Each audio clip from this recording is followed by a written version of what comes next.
Деваштич – таджикский герой и последний царь Сагда. Историческая роль.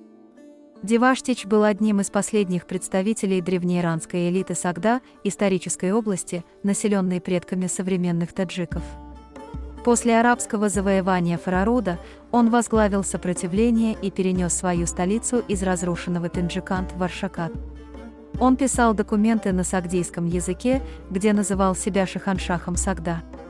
Это подчеркивало его претензию на независимость и прямую связь с древнеиранской государственностью. Смерть. В 722 году арабы под предводительством Саида ибн Абдуллаха осадили Аршакат. После длительной обороны Деваштич был схвачен, доставлен в Самарканд и публично казнен. Его смерть стала символом конца организованного сопротивления в Сагде. Наследие. Деваштич остался в памяти таджиков как герой, отдавший жизнь за свободу своего народа. Археологические находки в Тинджиканда, включая письма и документы его канцелярии, являются важнейшими свидетельствами истории и культуры иранских народов в Центральной Азии.